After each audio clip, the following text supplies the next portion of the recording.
What have I gotten myself into? Aloha and welcome to the video. So in this video, I'm going to be doing something very different from what I've done in the past. I'm going to be making a trident. Now the story of this trident is actually really interesting. A client contacted me and had a unique request. They had 3 Marlin Bills. And if you don't know what a Marlin Bill is, the marlin fish is posted right here. And the bill is, of course, just the very front, the spear end of that fish. But they were a fisherman, and the celebration of their late grandfather's passing was coming up. And he had been a fisherman his entire life. And wanting to do something special for his grandmother, they wanted to get a custom, unique weapon made specifically to honor their late grandfather. But he didn't know what he wanted. He just knew he wanted to use 3 Marlin Bills. And so he sent me a message and said, "Hey, do you work with clients' materials?" And I normally don't. That's not normally something that I do. However, after hearing the story, as well as who this piece is going to be for, and that they would be giving me full creative decision making on what this piece was going to be, they just knew that they wanted it to utilize these Marlin Bills in honor of their grandfather, who was a great fisherman. So after some conversations with him and knowing that information, I decided to take on the project. And after a little bit of back and forth, we decided upon a trident.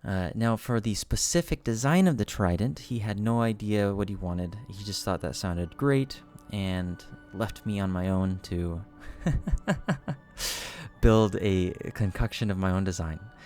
And so after looking at a lot of different design templates online, as in looking at like Aquaman's trident and various other famous trident images, I kind of went with a combination of Hawaiian designs, simplicity, as well as some more of the famous designs. But I needed a way to integrate those Marlin Bills, and the center Marlin Bill was massive. This is a blue marlin, which is just a larger marlin, and then the outer 2 bills were stripers, which are just smaller marlin species. But the primary challenge that I found with affixing these to the piece is A, they need to be securely affixed to the piece, and B, I need to do it in a way that it fits the overall flow as well as design. And so I thought of doing a mortise and tenon joint where the Marlin Bill, the outer edges of the Marlin Bill inset into the wood. But that becomes a problem because the outer edges of your Marlin Bill are your strongest parts. The inside, just like bone, is porous and brittle. The outer edge is really robust and strong. And even with a tongue and groove joint, which is what I ended up doing, and you saw that in the video, you still lose some of that outer edge, but you retain at least some of it. And that helps to maintain the rigidity of the piece. And then I also knew that with the larger Marlin Bill, if I tried to do a mortise and tenon, I'd need either a massive piece of wood, which it was already too big, or I would have to be relying on the inside of the bill, which was weak. Every step of the way with this trident was terrifying. At any point, if I broke the bills, if I damaged the material, I kind of don't have a second chance. This was my only chance, and the reason for that is these were the only bills that I had from that customer. And they were bills that they were from actually fish that they had caught while on a trip celebrating the passing of their grandfather. And so everything that surrounded this piece was related to the passing of their grandfather. And so in designing that and working on it, it was very, very challenging. I didn't know if I was going to even be able to complete the piece. I've never made a piece like this before. B, I was terrified that I might break it at any given point. And C, I was terrified that he would not like it. The client would absolutely hate what I made, and I would have ruined the entire event. And so all of that combined together made for kind of a nerve-wracking month and a half as I was working on this piece. This overall piece actually took a long period of time to do. The bills that I received from the client, were unstabilized bills, and so they needed to be stabilized.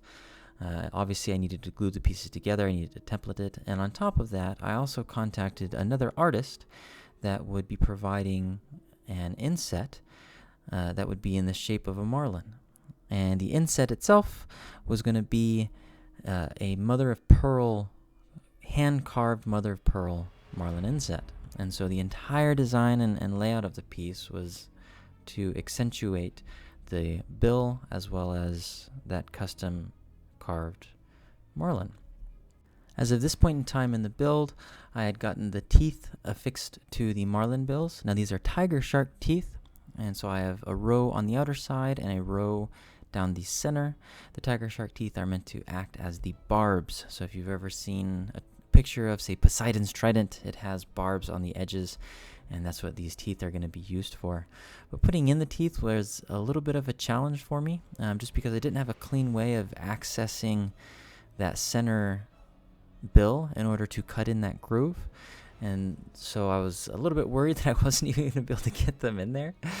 But luckily I was able to get them in, and I was able to continue on with the piece.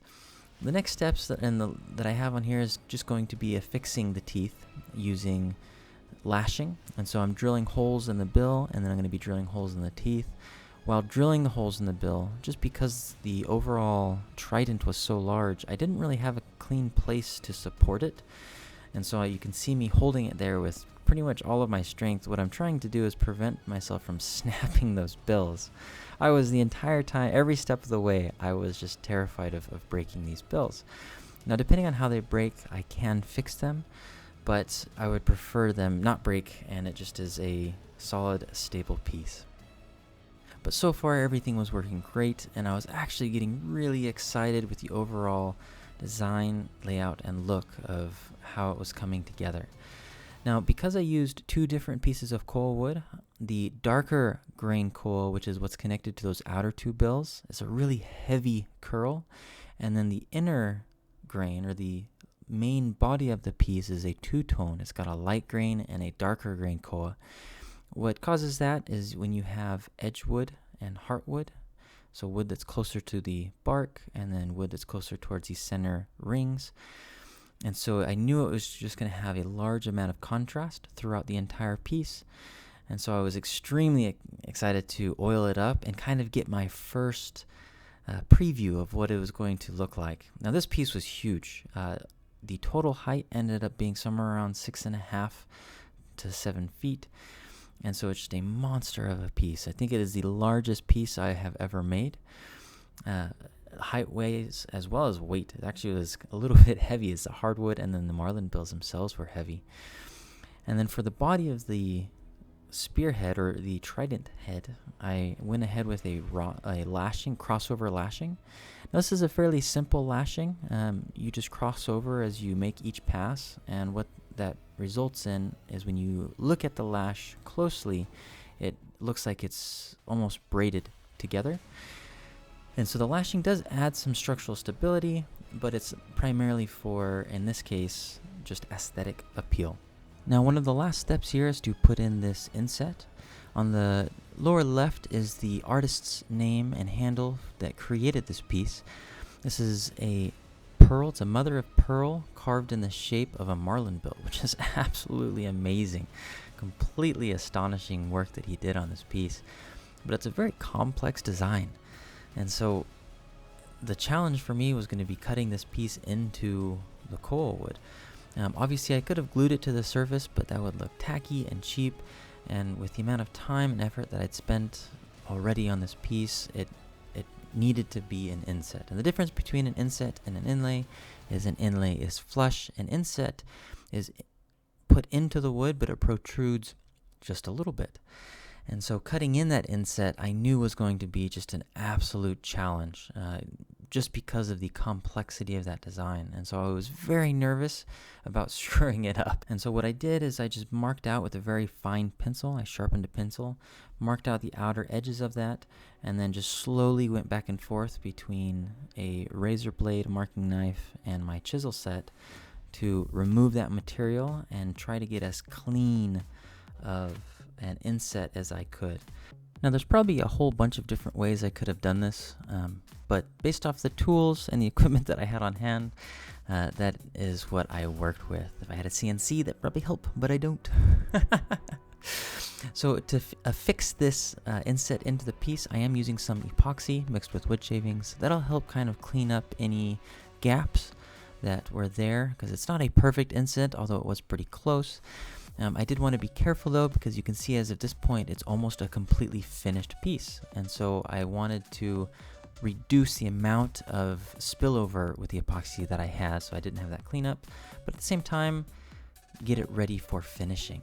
And here it is. Here is the finished and final piece. And oh man, did this piece turn out gorgeous. I love how it turned out. I love the inset, the contrast in koa wood, the dimensions, the size, the balance, the weight. I loved this piece. It's one of the few pieces I've made where I was sad to see it go out the door.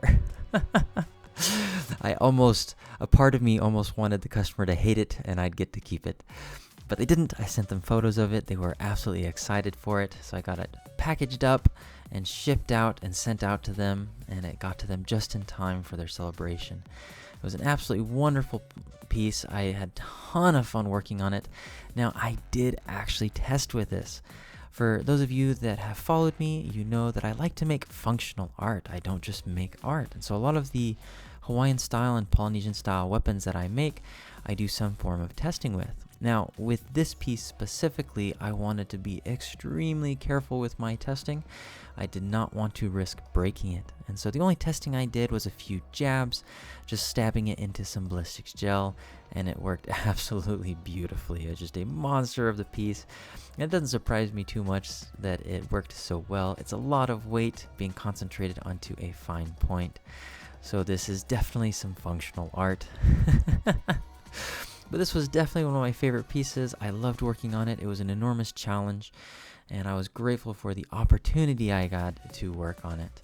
Well, for everyone that follows me along, go ahead and leave me a like and subscribe if you liked this video. If you didn't, leave me a comment below. Let me know what you didn't like about it.